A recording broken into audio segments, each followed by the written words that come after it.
All right, so synthetic EHR. So last week we talked about multimodal learning. So vision.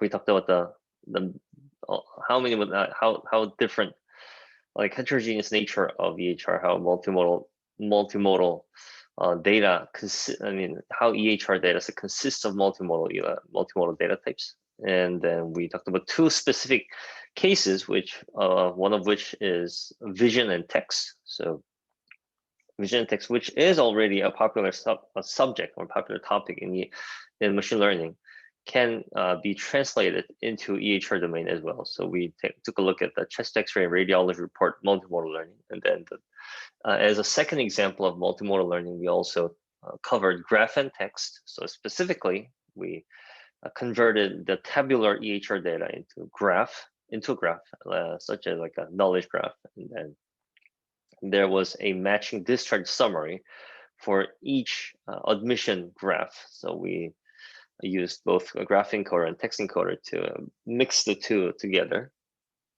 And both cases, in vision and text and graph and text, in both cases we did a lot of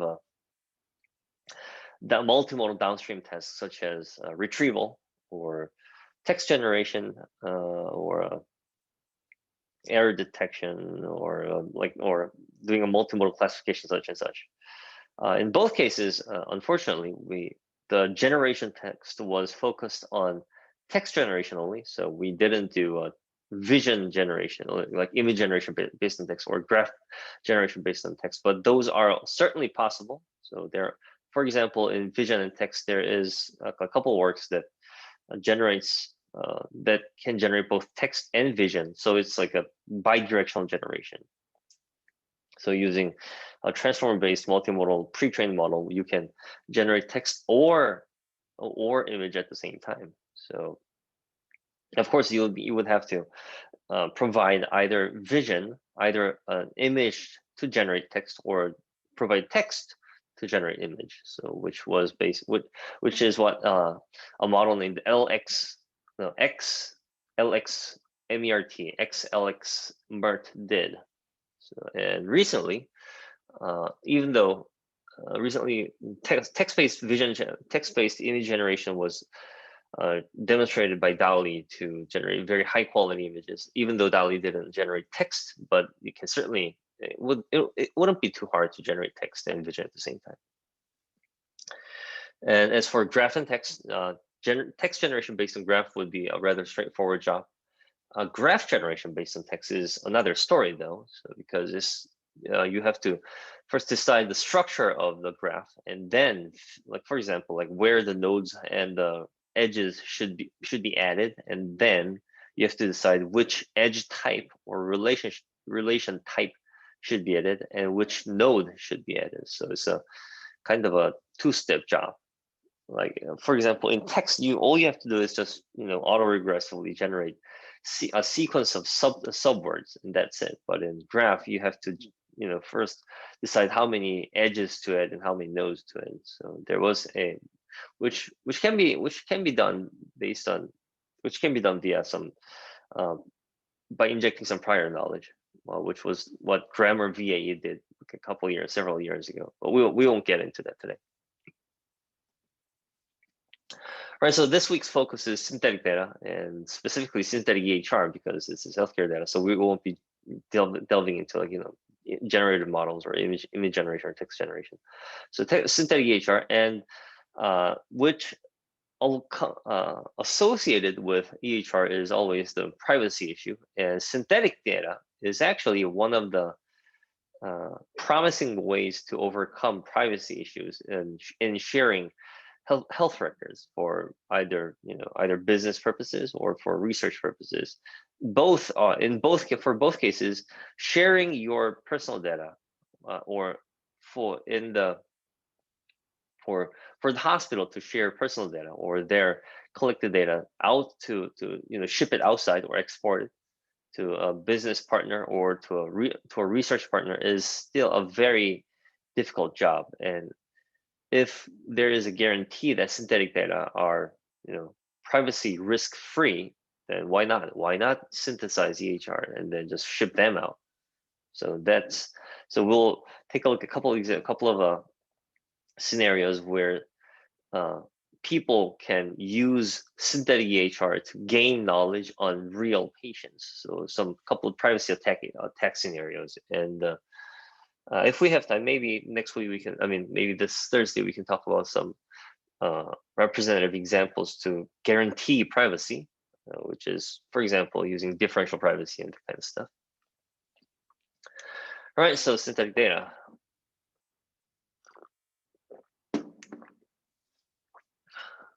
So I guess we can have a little interactive session today. So when people say synthetic data, so it's usually the definition is a bit vague, but a common definition is that if a model made or created a sample, then you can probably say that it is synthetic.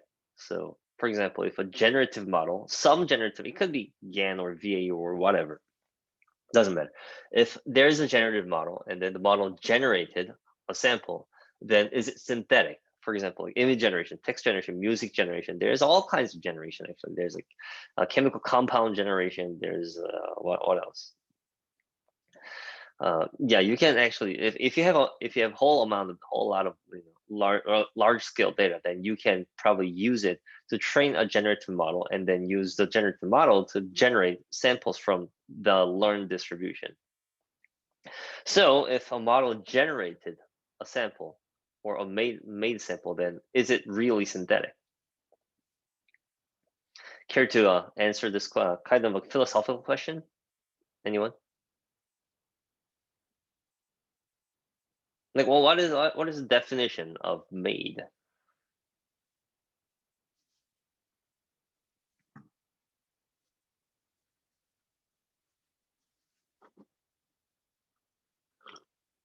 Maybe I can give you guys 1 or 2 minutes to think about what really means to make a sample. Like, how can you guarantee that it is synthetic? I think there's a chat. So yeah, Soro, I guess you said yes because you have a reason. So if it's synthetic, does it mean that it's fake? Like if a model made a sample, then is it fake?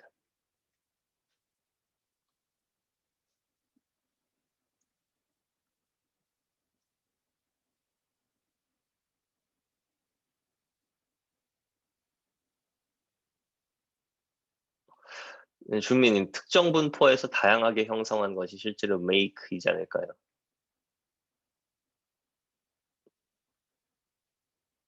그러니까 그러면은 그럴듯한 거 한두 개만 계속 만드는 거는 make가 아니다라는 말씀인가요?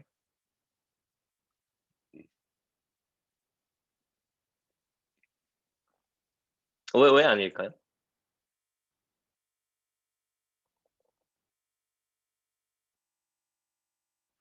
Sampling from an estimated distribution but not observed. 변영진님 그 말씀은 그러면은 자기가 본 거를 다시 내뱉는 거는 make가 아닌가요?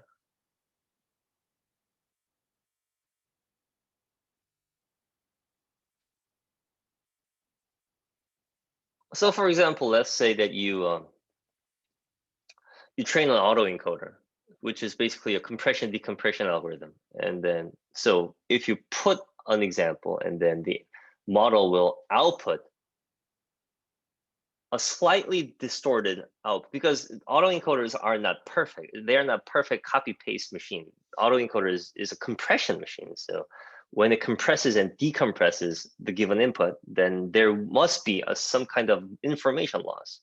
So the output, the produced or decompressed input, decompressed sample would be slightly different from the input sample. So in that case, is that decompressed sample a fake sample or is it synthetic sample?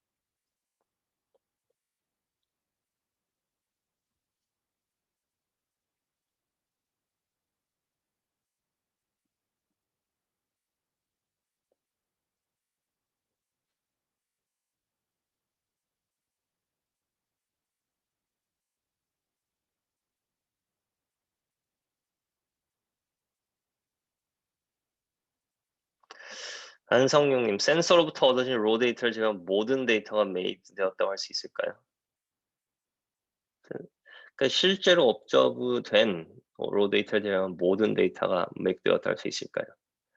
그러니까 예를 들어서 그러면은 내가 그냥 예를 들어서 저희가 뭐 환자의 데이터를 뭐 페이크로 만든다고 쳐봐봐요. 그래서 이제 실제로 병원에서 컬렉트한 거 외의 데이터를 만들었는데 그럼 근데 만들고 보니까 일단 내가 이 병원에서 컬렉트한 데이터랑은 하나도 겹치지 않아요.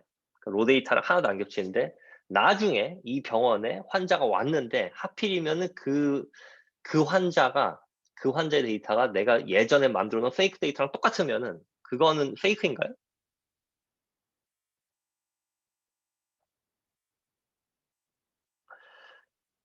So it depends on how we define the original. The generated one could be considered as the original if we refer to the model generated sample as reference. I'm not sure about that. I'm not sure if I understand that. The generated one could be, so the generated one could be considered as the original if we refer to the model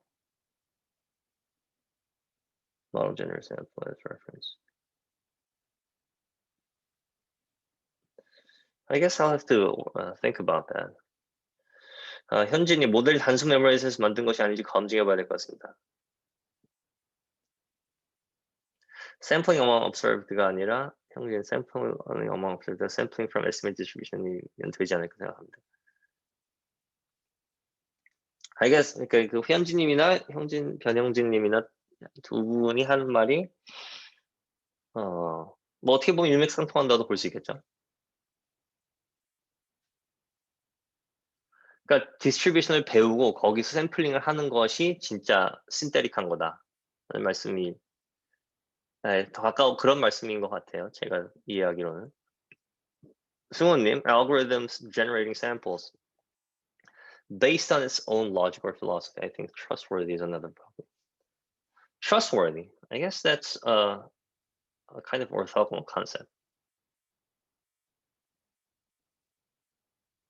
So algorithm generating samples based on its own logic or philosophy. So own logic or philosophy, I'm gonna interpret that as learning its own sample distribution. What do you mean by trustworthy? Do you mean 승우님 trustworthy라고 하신 거는 뭐 제너레이션 된 샘플의 퀄리티가 얼마나 좋냐라는 말씀인가요?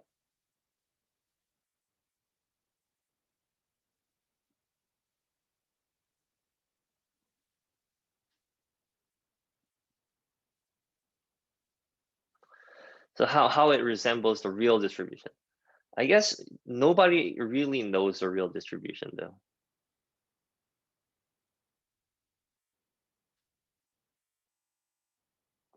그러니까 주어진 데이터의 리얼 디스트리뷰션은 사실 아무도 모르죠.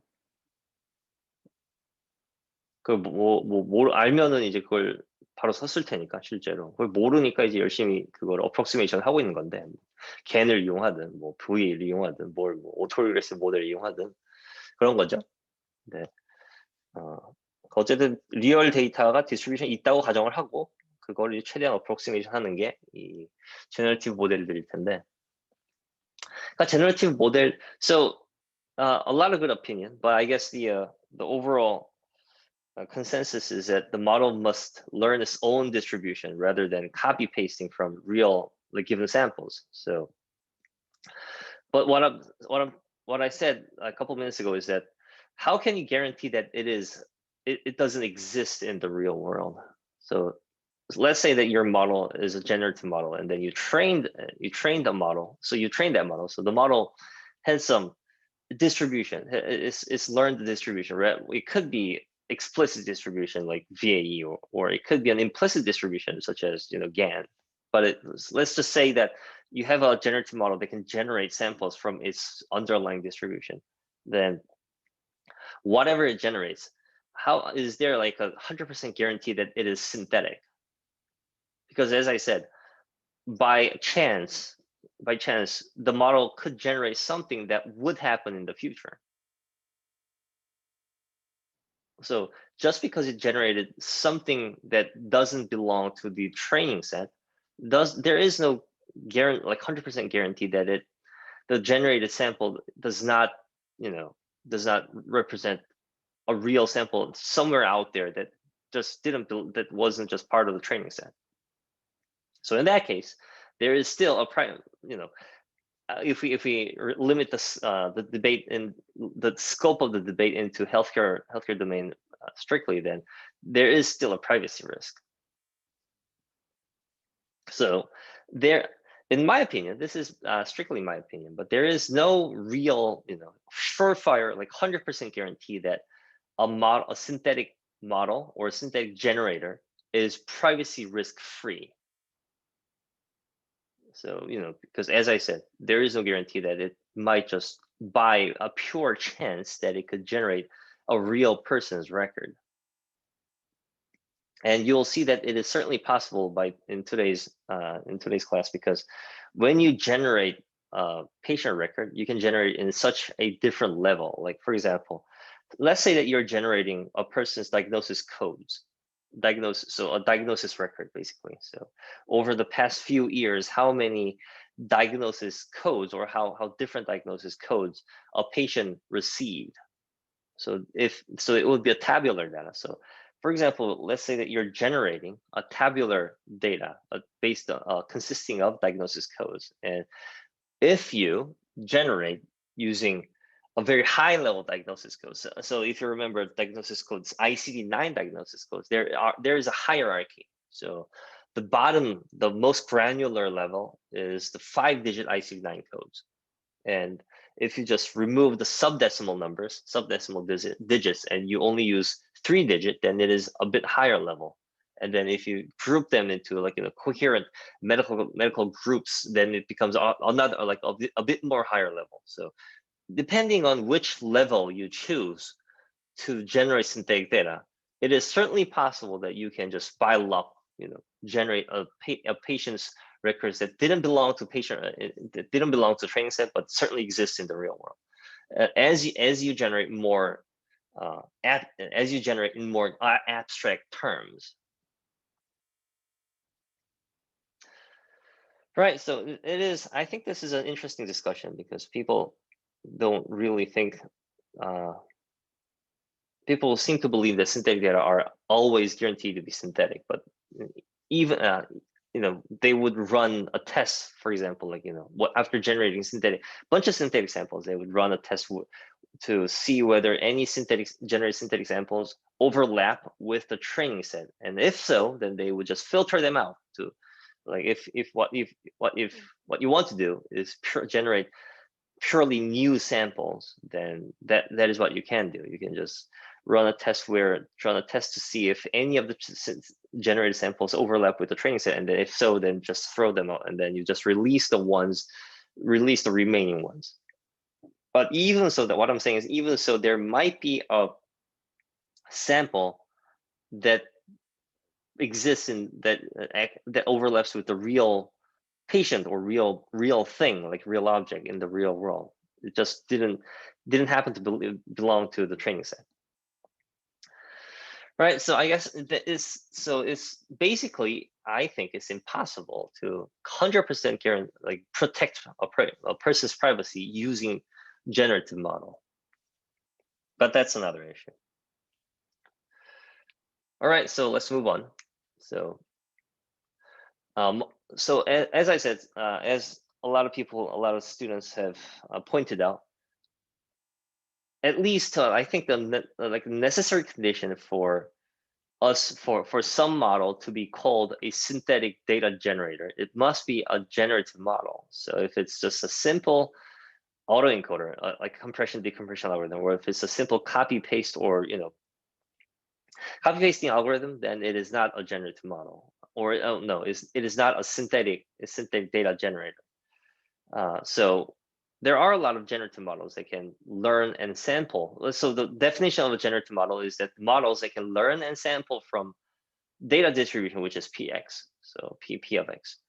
But actually, this is a bit technical, but it doesn't always have to be a generative model that you don't always have to prepare a model that can approximate PX to generate synthetic data. For example, if you develop a model which can given a real patient record, randomly perturb it to generate perturbed versions, and it's a random. The process is random perturbation, so it can generate as many fake data, fake patient records as many times as possible, as we want, and it certainly is not learning PX. It is just, you know, adding noise to a given sample, and that is still a valid way to generate synthetic EHR.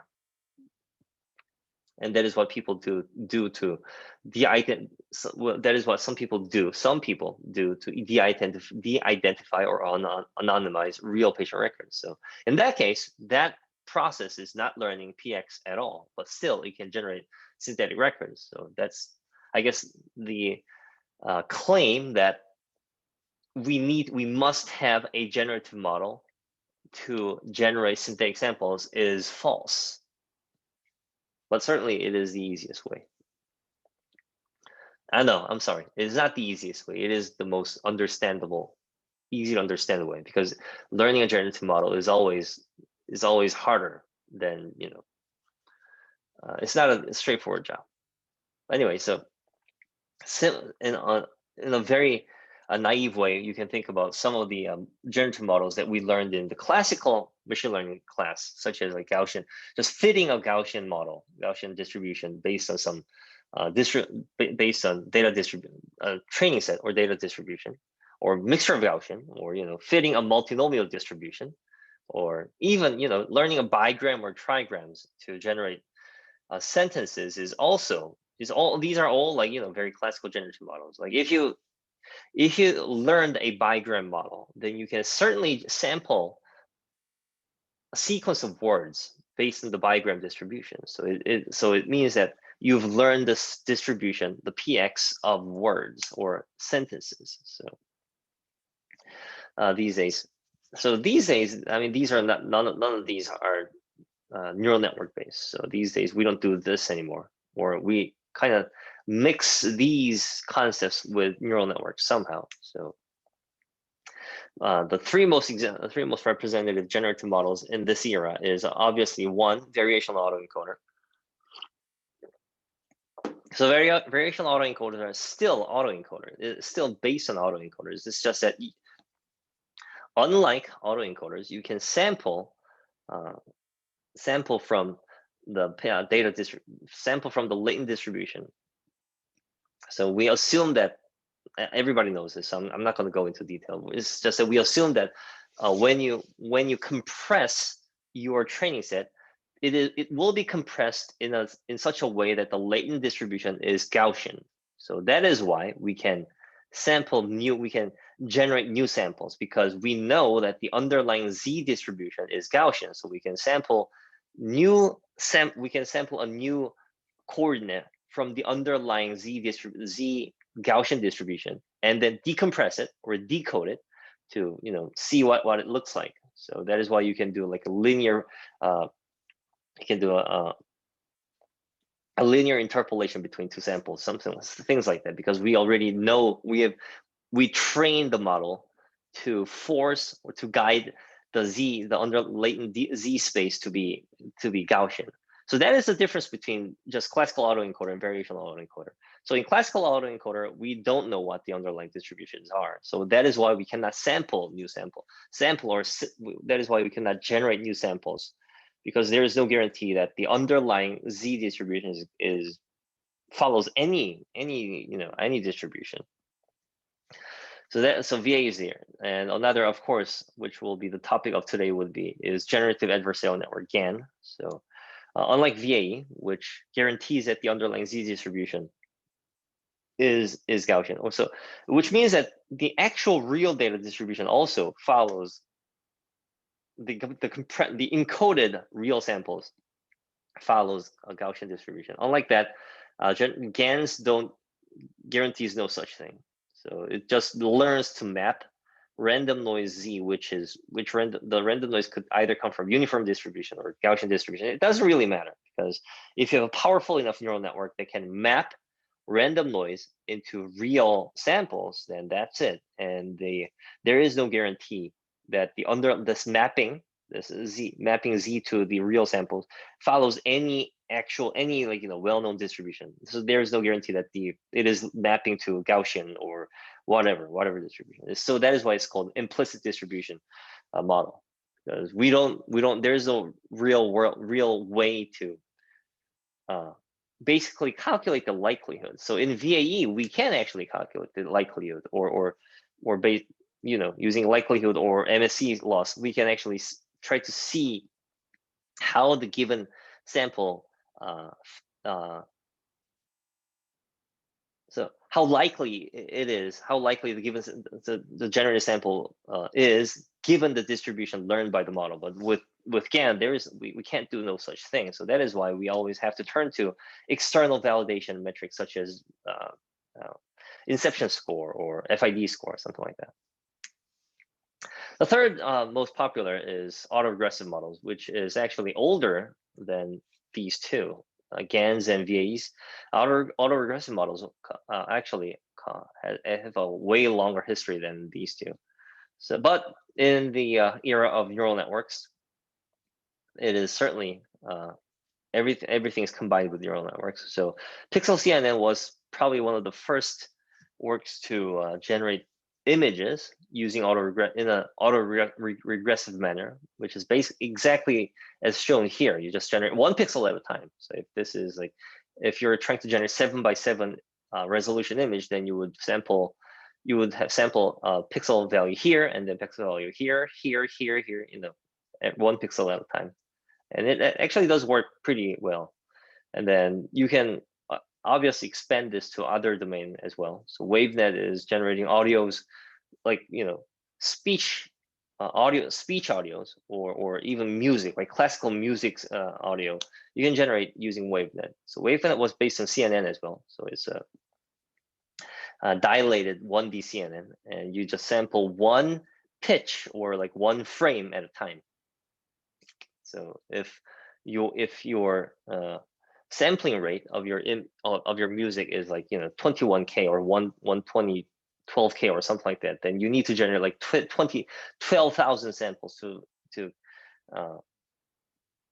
generate a music for 1 second. So which are really time consuming. All these models are actually very time consuming. If you want to generate a longer sequence, then it must be an autoregressive manner. So it takes a lot of inference time.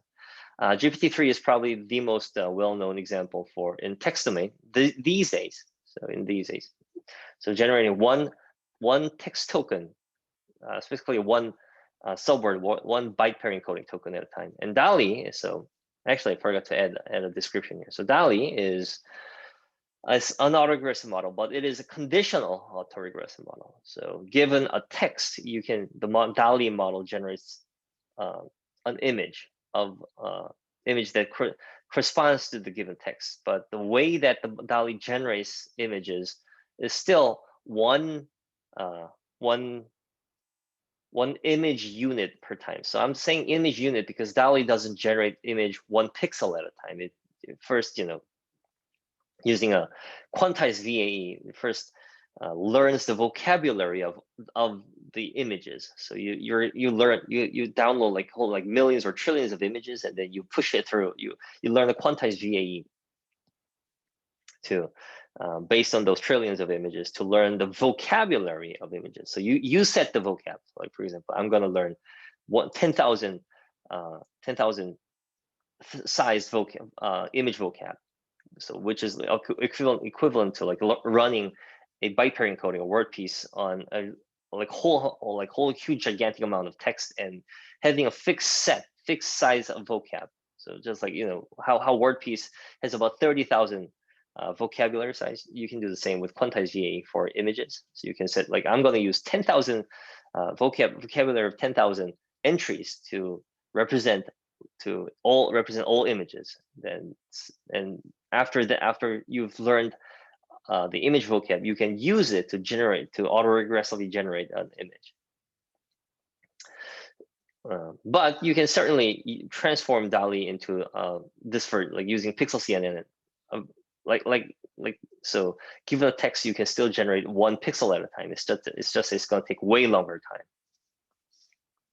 Right. So yeah, these are the three models, and this is a pretty old example, but they actually work pretty. All of them work pretty well. It's just that GANs are the most GANs provide the sharpest or the most like crisp image among the three. So VAE, as well known, they tend to generate very blurry images, which is basically trying to maximize a mean squared error. Pixel CNN does a slightly better job than VAE in terms of like sharpness of the images. It's just that it takes a way longer time to inference. And GANs are like if you compare between pixel CNN and GANs have a bit more flaws. Like here. I'm sorry. So here, certainly this is not a perfect drawing here, or like here, there are certain artifacts here. So and here as well. But locally, GAN does a better job drawing a sharper image than Pixel CNN. Pixel CNN overall does a good job. And there are, in my opinion, there are fewer artifacts or fewer flaws. But if you look at a very like local area, like here, like the eye here, or the texture of the hair here, it is a better quality than autoregressive, like Pixel CNN. And I don't think these days people try to generate really high resolution, high quality images with these two, like VAE people don't use VAE or autoregressive models to generate really high, like super resolution samples. It's all based on GANs, so, especially in images, in image domain. I guess that's also an interesting question. Like, why does GANs work so well with images, but not with text? Because the state-of-the-art text generation is based on autoregressive models, not GAN-based models. So I guess that's an interesting question as well. Question from Sunim. Is VAE or Pixel CNN still being used these days? So as I said, yeah, for high resolution image generation, I don't think so. Especially not Pixel CNN, because it would take days to generate one single, not days, but like hours, at least like few hours to generate one really high resolution image. For example, like if you're generating 1024 by 1024 image, then you need to generate 1 million pixels. So that means 1 million an autoregressive model running for 1 million for loops. So that would take a really long time. Compared to that, GAN just generate just sample like in a one shot like this. And I'm not sure people try to generate super resolution samples with VAE. I don't think so. And even in like low resolution images, like 128 by 120 or 64 by 64, VA was already losing out again in terms of crispness or sharpness of the image. So I guess people just gave up on VAE to generate super resolution samples. Right. I'm not. Yeah. So when I say super resolution samples, I'm talking about like style GAN based models. Actually, let me see.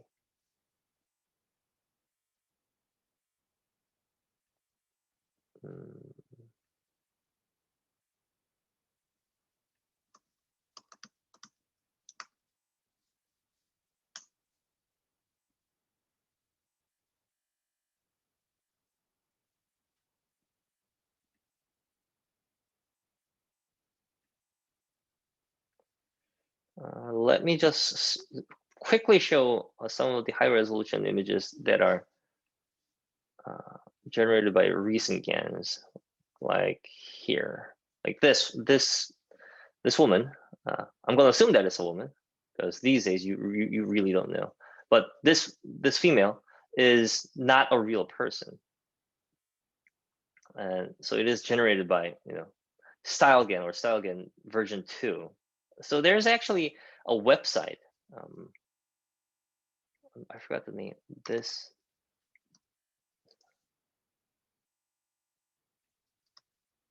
Give me a second.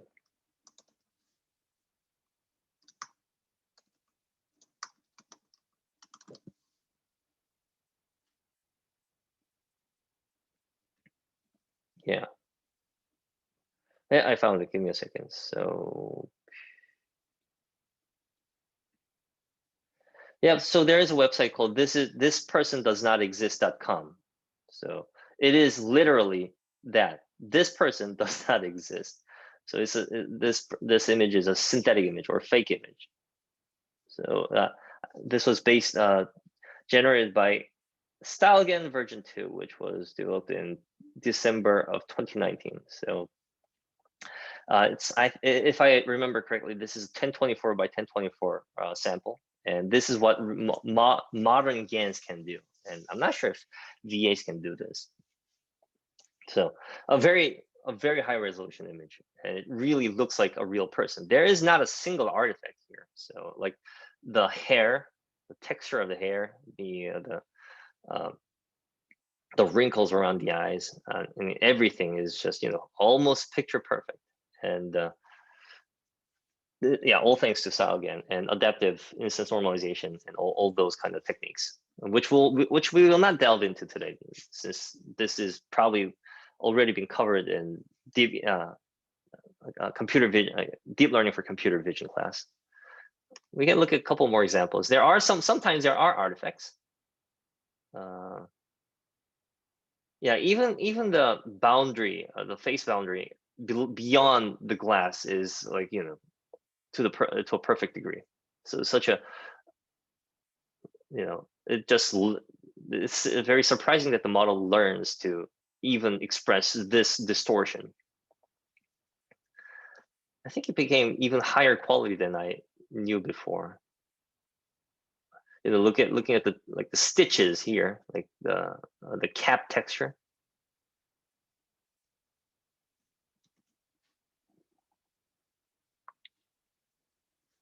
And the reflection on the glass, on the shades, is just phenomenal.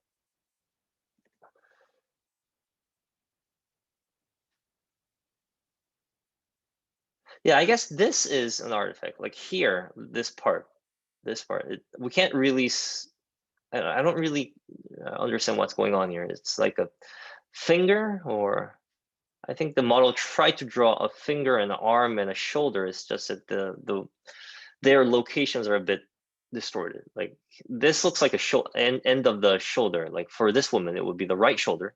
So it should have been here, but it's just here. So yeah, it is not perfect, definitely, but it is like, at least the faces are perfectly believable. And the earrings, it's just, there is no guarantee that this earring exists in the real world. So it's kind of like an earring generator as well. So yeah, so this is what modern GANs can do. And we will actually see one example that is StyleGAN ADA, which is even better than just StyleGAN version 2. All right, so back to our material.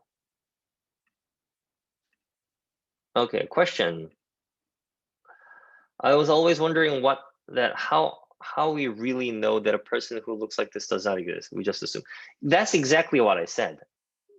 Even if you even if a model generates a believable synthetic record that doesn't overlap with any of the training set samples, how can you really be sure that that a person with that record doesn't exist somewhere out there in the world?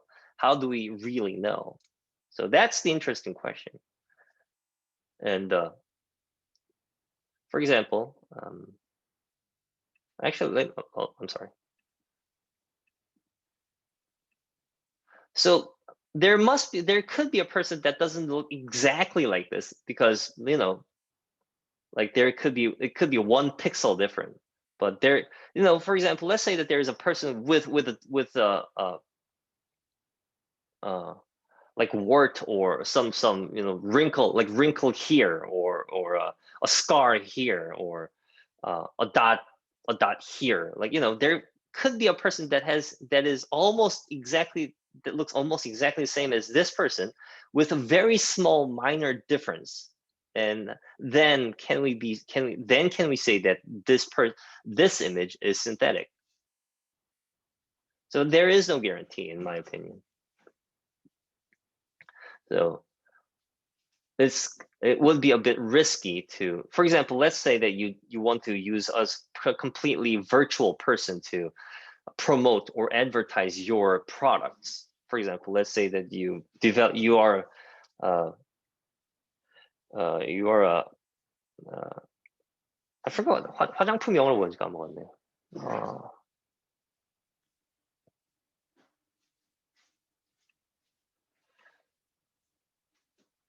Cosmetics, thank you. Yeah, so let's say that you're a cosmetics company and then you're producing some kind of cream or wrinkle remover or whatever, then, and it is really pricey to employ or to actually run an advertisement using a real celebrity, for example, like if you want to, hire, I don't know, Chunjian or whatever, it would cost millions of dollars, right?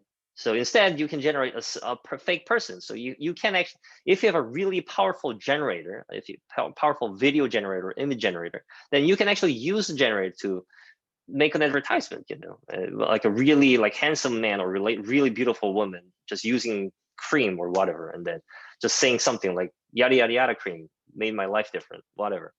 And then can you be really sure that the person that you've generated, it doesn't exist, they don't exist in the world? Maybe someday you'll get a call from a person who looks almost 99% like the person that you generated, from the real person, getting a call from a real person who happens to look like the fake person that you generated. So there is still a possibility.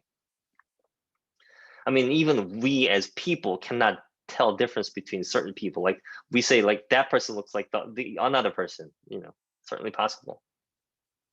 So that is a really good question, and I don't think there's a clear answer to that. So there is, as I said, it is not a fail-safe way to use synthetic samples to do something that has privacy risk.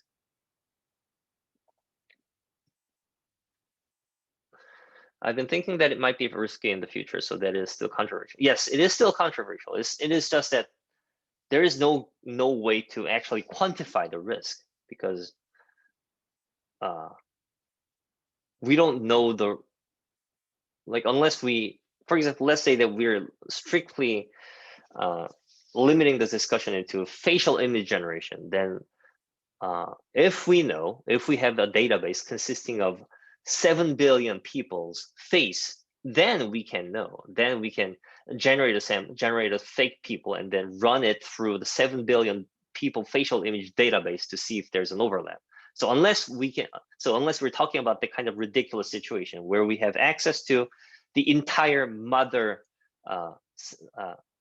the distribution, like the entire, it's not a sample distribution, it's true distribution. So unless we have access to true distribution with entire samples that exist in the real world, there is no way to prevent a completely prevent a privacy risk.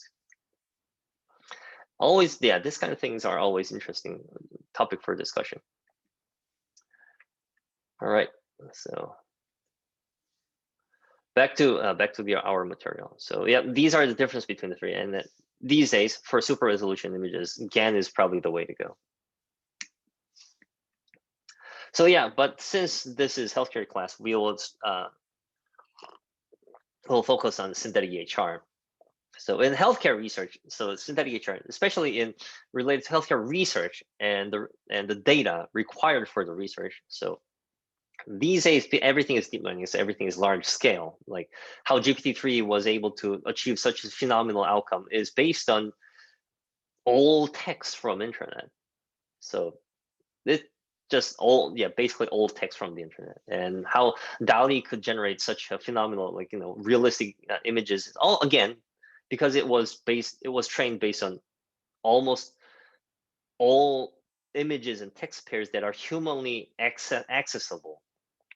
So always it's just, large scale data set is helpful.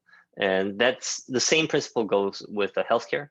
So massive electronic health records is probably at the bottom of the recent innovation, or I mean, the innovation hasn't come yet, but recent potential for innovation, which promised by deep learning combined with large-scale EHR. But still, again, especially in healthcare domain, privacy concerns hinder wider adoption of healthcare research among data scientists.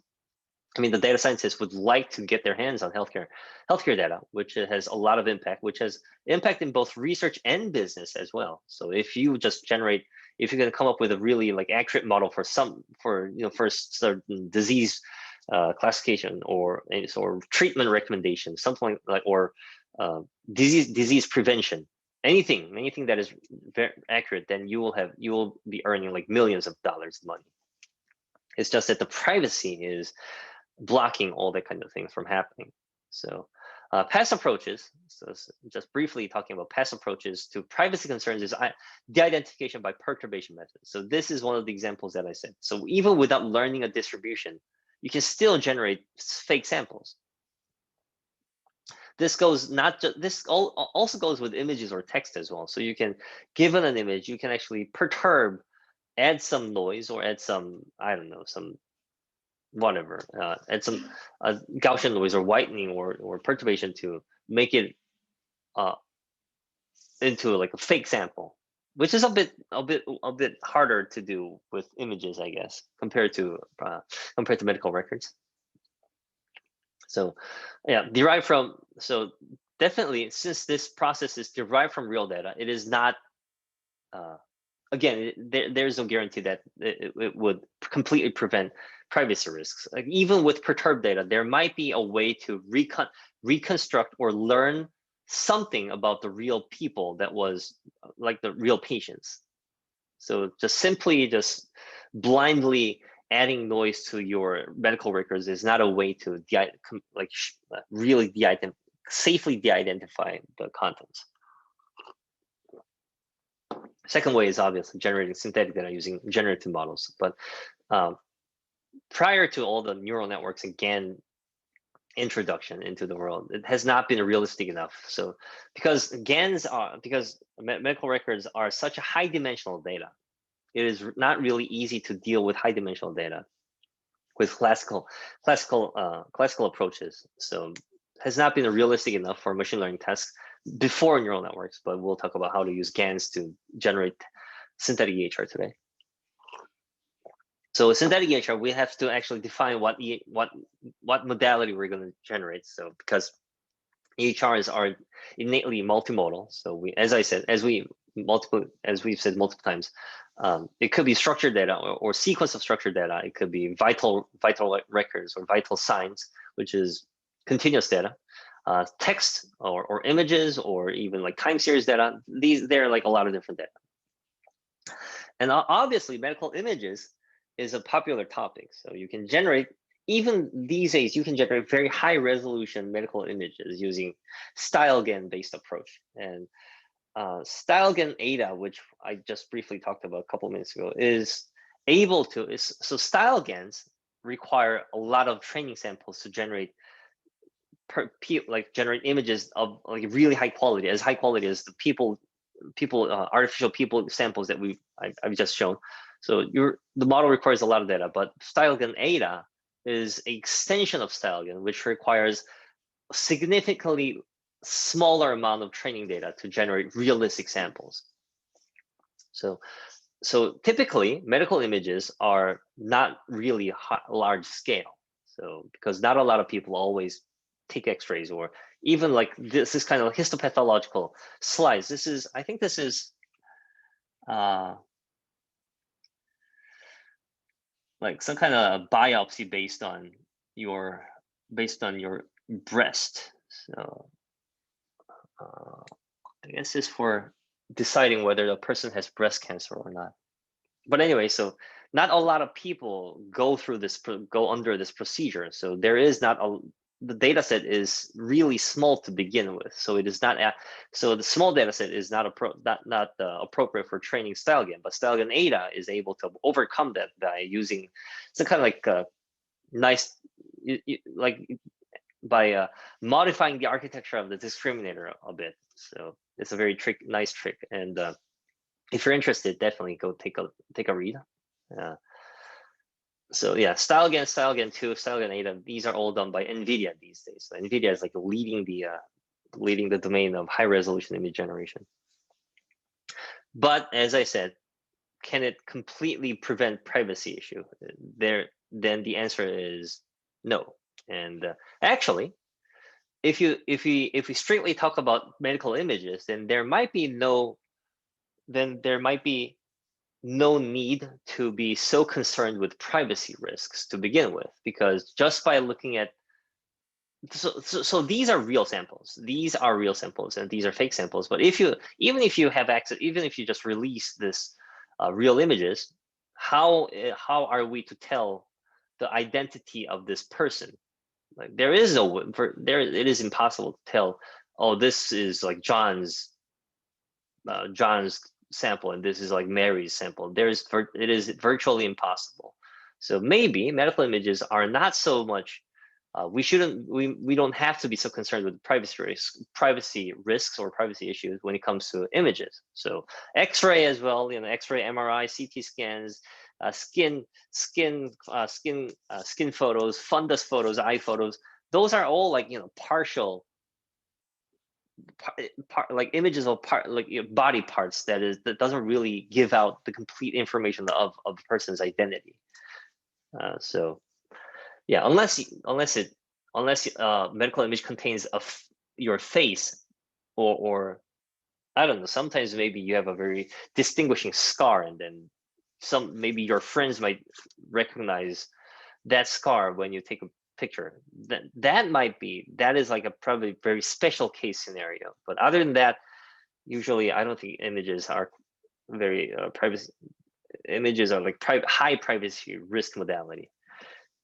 Compared to that, text is like super high risk. So medical text generation is not as popular as medical image synthesis, because I'm not sure why. It's first of all, image generation is a bit fancier, so we can see the image, and then it's a bit more intuitive and straightforward.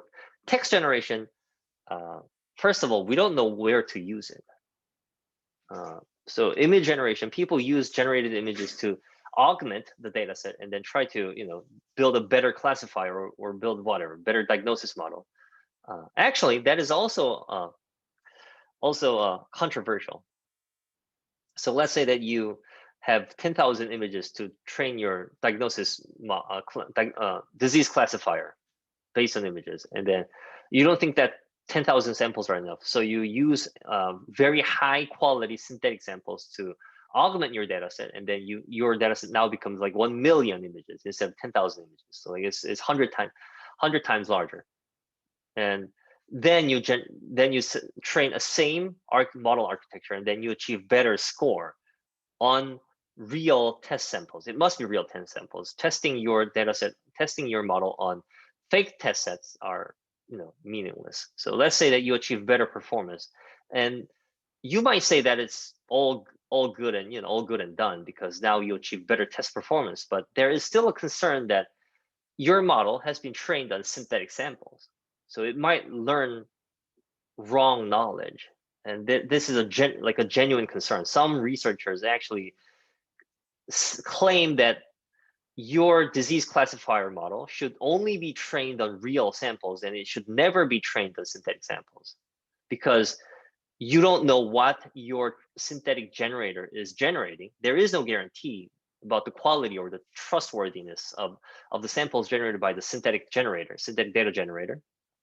So if it happens to generate really weird, incorrect sample that doesn't belong to real distribution, and your model memorizes that, and it just so happens that your test samples didn't include samples that could test the model in that perspective, to test the model's wrong knowledge. So it just passed, and then you're trying to use it in deployment, and then the model would just at certain point just go crazy. So that is a genuine concern. So that is why some people, like really strict researchers, say that your disease classifier for real world deployment should only be trained on real world samples. So if that's the case, if that claim is correct, then what is the point of generating synthetic samples? That is another actually genuine, like a interesting topic. Like, what are generative models for if it's not used for additional some downstream tasks? So for example, like if you're, as I say, if you're doing like video generation or image generation, then you can actually use it for advertisements or whatever, or generating or making a movie or making an animation, or assisting animators, something like that. So you can definitely do that. So, and I guess for text generation, I guess you can use it to assist journalists. I'm not sure if that's even possible. I don't think, if you're a journalist, I'm not sure if you would actually like to get help from a machine. But I guess you can generate, I don't know, like a news article or like textual advertisements for, like, politic purposes or something like that. So you can definitely do that. For generating medical images, I'm not sure where we can use it for. If we're not going to use it for augmenting data set and then training a classifier, I'm not sure where medical images can be used, like synthetic medical images can be used. Like, it's not going to be used for animation, definitely, for sure. Any ideas from you guys? Like, if you were to able to generate medical text or medical images or medical samples and not use it for downstream classifier, where are you going to use it for?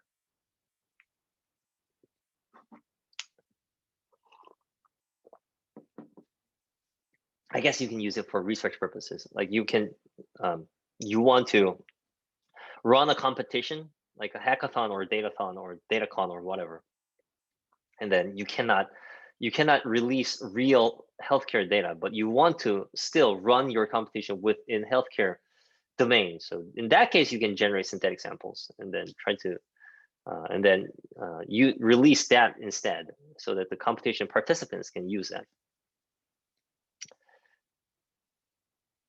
Yeah, other than that, I'm not really sure.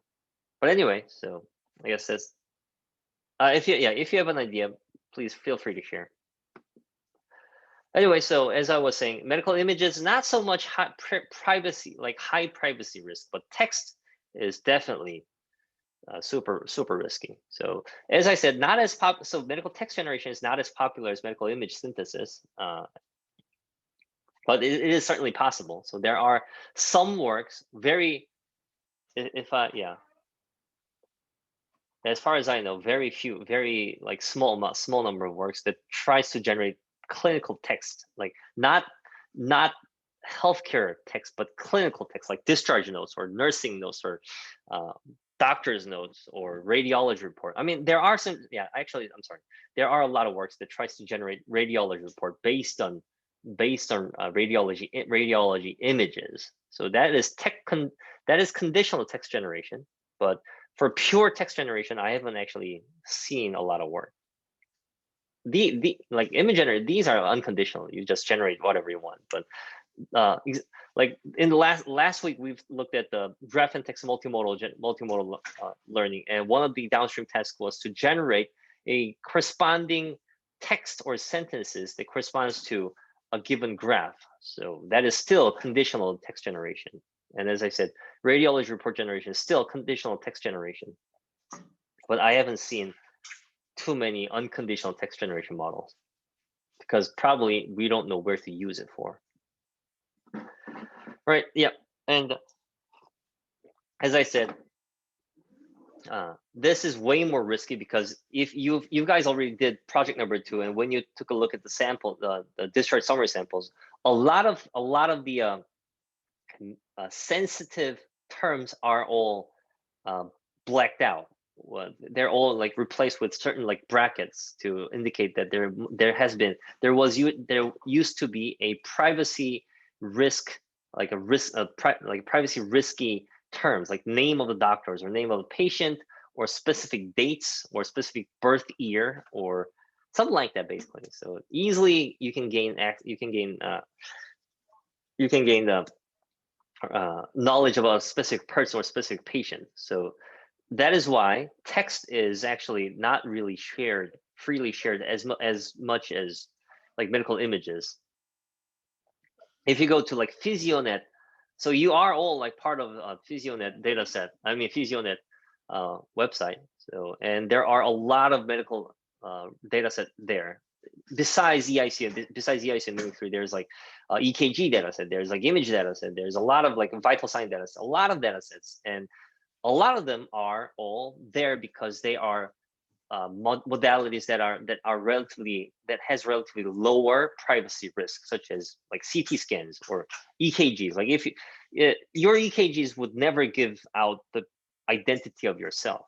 이게 심전도를 보고 사람의 이 어떤 정체를 아는 게 불가능하잖아요, 사실상. 그러니까 이제 그런 거는 정말 freely share가 되는데, 이제 텍스트는 없어요. 보시면은 이제 그 피지오넷에 가보시면은 텍스트는 뭐 제가 알기로는 뭐 없거나 아니면 뭐 있어도 아주 한정적으로 있겠죠. 그 this goes same for EICO as well. So as far as I know, Mimic3 is the only dataset that contains notes. So all other, I mean, there's not many EHR datasets to begin with, but the ones that are out there, they don't usually contain text or notes. So even EICU doesn't contain notes. There is a table named notes, but it is basically, it's just meta information only. There is no actual text. But in the note events table in Mimic3, they actually contain actual notes, which is really, which we should really be grateful for.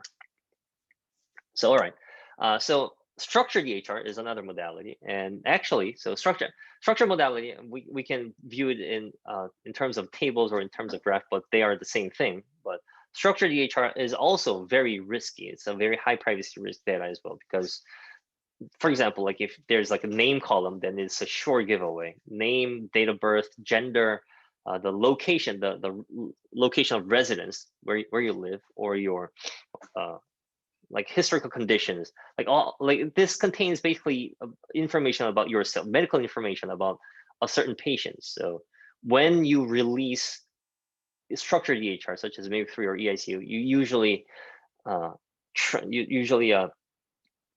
you put it through a lot of process. First of all, you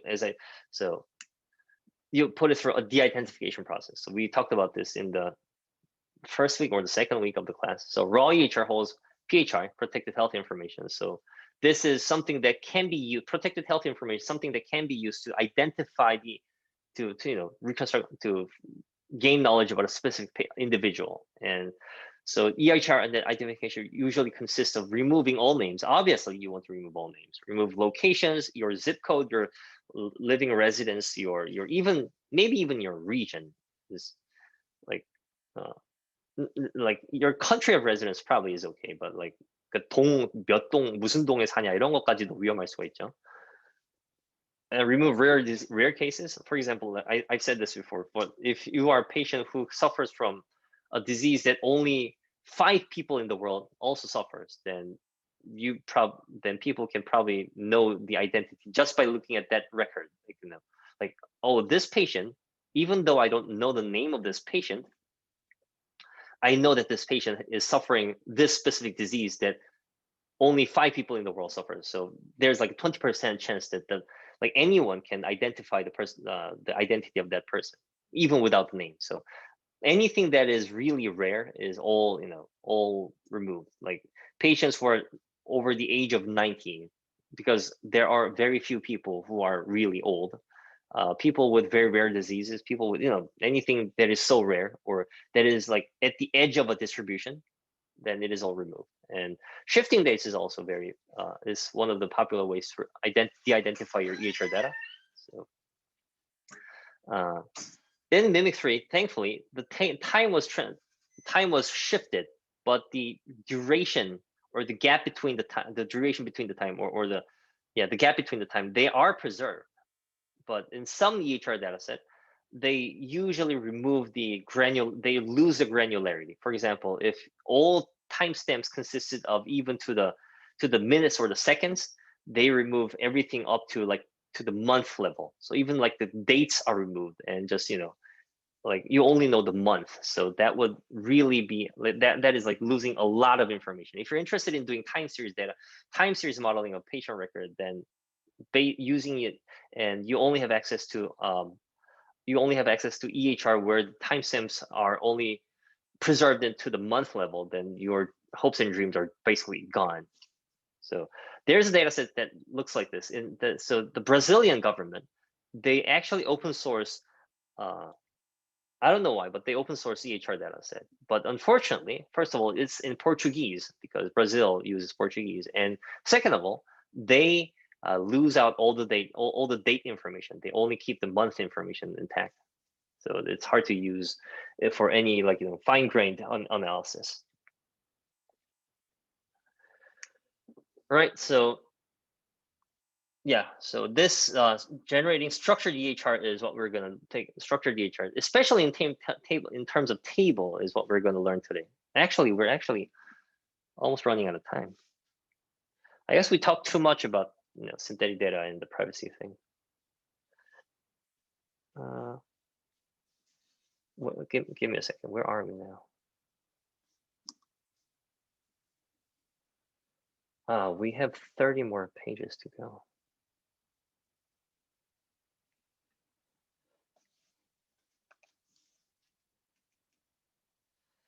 Yeah, I guess we could talk we can cover until the basic architecture, and then next Thursday we'll delve more into how it works and the evaluation, because evaluation is what really matters in synthetic data in terms of both the quality and the privacy issue. Anyway, so the model that we're going to take a look at this week is MedGAN, but MedGAN is like so it's one of the probably the first model to try to generate EHR, tabular EHR using GAN, but and after this, there was follow-up works after it MedGAN, such as like tabular GAN, or there was a couple more actually, which tries to generalize MedGAN into generating any tabular data, which is certainly possible. So it's just that the tables have a fundamentally different distribution or different nature compared to images or text. So tables have structures, and if you're like all companies, they manage a database. So if you're a company that wants to generate something based on their database, then certainly you want to use a GAN that can generate tabular data. And yeah, this so the fundamental approach has not been so different since MedGAN. So I guess this is a classical example, and then you can gain some knowledge from this if you want to, if you're interested in generating tabular data. So MedGAN was designed for generating completely synthetic data using GAN. Again, but still, we don't know if it's completely synthetic or not. There is never a guarantee. And the high quality privacy preserving was the 2 points. So high quality meaning that synthetic data set shows similar distribution to the real EHR. And how are we going to evaluate that is based on actual distribution and analysis and downstream prediction task performance. So those are the ways to quantitatively evaluate the quality of the synthetic EHR. And the second important point is privacy preservation. And we're going to use two quantitative approaches to see how much MedGAN generated samples are privacy preserving. So practically, so we're going to show that it is practically impossible to gain knowledge on real patients from the synthetic data set. But it means practically impossible. It doesn't mean completely impossible. It's just practically impossible, which means that on sheer luck, you can still identify the identity of a patient, or gain extra knowledge about a certain individual. But it requires a lot of luck. So yeah, I'll just go over the architecture real quick, and then next Thursday we'll start from the architecture as well. So there is one fundamental difference between all our GAN like basic GAN architecture and the MedGAN architecture. Actually two fundamental differences, which is one of which is employ an encoder decoder. So autoencoder, we use a pre-trained autoencoder and take the decoder side of it and then plug that into the plug that in on top of the GAN generator on top of the data encoder on the GAN data on the GAN architecture.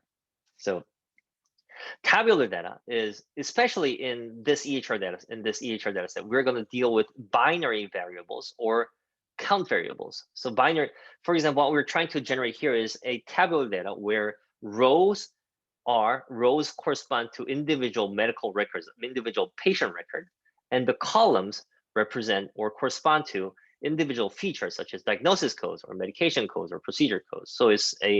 So it must be an aggregate. It's not a sequence of sequential data. It's an aggregate data. So for example, like in the past 1 year, how many times a certain patient received certain code or certain features, like diagnosis, like hypertension twice, Tylenol 3 times, certain X-ray, take an X-ray 5 times, something like that. So that would be count data.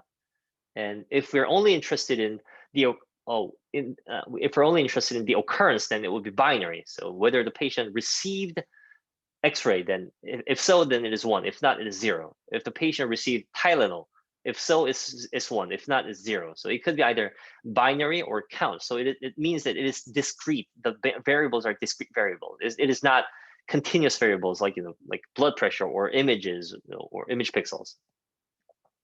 So in that respect, that is why we use a pre-trained autoencoder that can translate, that can convert a discrete variable input to a continuous Z latent variable. So because what GAN does is the GAN draws the random Z noise from the underlying distribution Z, which is normal distribution or uniform distribution. You sample from Z, and then you mold it, you manipulate or you modify the sample Z in a procedural manner to make it into to change it into a certain sample that resembles the actual distribution, right? And the MedGAN uses autoencoder because it would be really difficult to sample from a continuous normal distribution or uniform distribution and then shape that into a discrete output. That would be really hard to do because they are fundamentally different different modality. One is continuous normal distribution or uniform distribution. The other is discretized count variable or binary variable. So that is why we first learn the autoencoder that can compress a discrete variables into a continuous Z underlying latent variable, and then decompress it into the original discrete variables again. So we pre-train an autoencoder using the training set that will be used to train MedGAN. We're gonna use those same training samples to train a autoencoder first, and then once you're done with the autoencoder, so this is that part. So this is the autoencoder part. Once you're done with training the autoencoder, you take the decoder part of the autoencoder. So you take the decoder part only. You throw away the encoder part. You only take the decompression part, decoder part, and then you put that on top of the generator here. So the Z is from normal distribution, and GZ is a procedural modification to the Z, and then you put that through a decoder, which is fixed,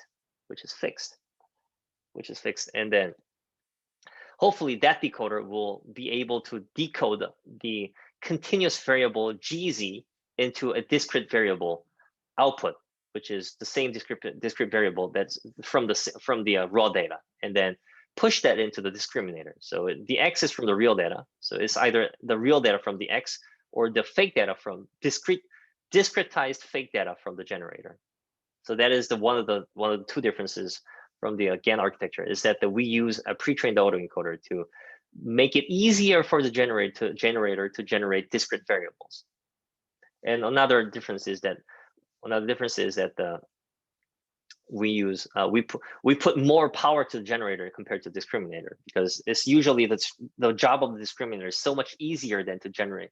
So distinguishing between real and fake samples is a way easier job than actually generating fake samples. So usually the discriminator will dominate the learning process. So we put more power to the generator, such as, you know, giving skip connections and like providing batch norms and skip connections and making it into multi-layer feed-forward network than just one-layer feed-forward network. So that is the fundamental difference between the original vanilla GAN and the MedGAN. And then there is something called mini-batch averaging, which is an essential technique to avoid mode collapse, especially in discretized variable. It is really easy to fall into mode collapse, and we're gonna next Thursday. So this Thursday we're gonna start from the mini-batch averaging. All right. So 교수님, yeah. 수업 중에 죄송한데요. 화면 Yeah, yeah. 공유가 안 되고 있습니다. 아, 잠깐만요. 지금까지 화면 공유. Oh, I'm really sorry. 아, okay. I'm really sorry. 아, 죄송합니다. 제가 완전히 잊고 있었네요. 화면 공유하는 거를. 제가 어디서부터 공유가 안 됐었죠? 여기까지 보셨나요? 디아이덴티피케이션까지?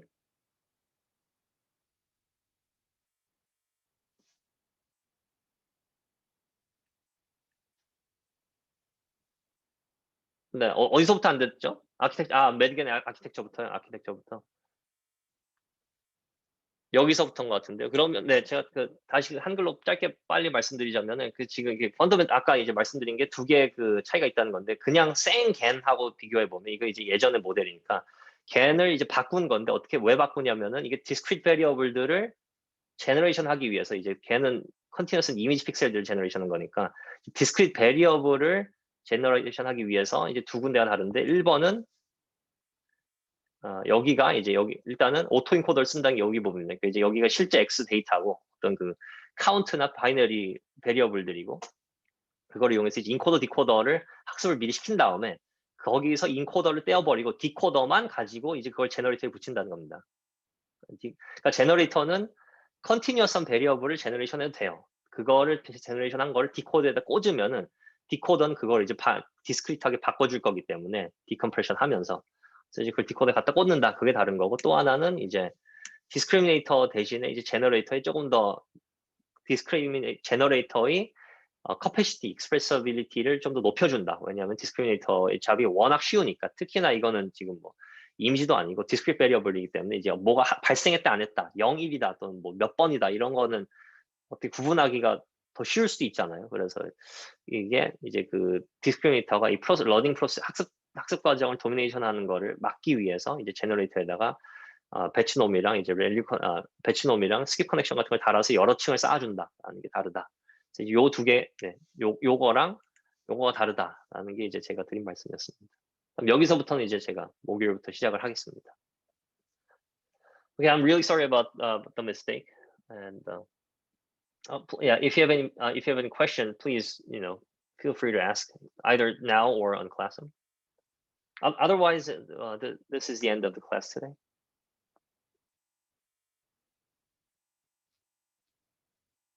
혹시 질문 없으시면은, 네, 오늘은 그럼 수업을 이만 마치도록 하겠습니다. So if there is no more question, we'll end the class today, and then we'll return this Thursday. Thank you guys. Bye bye.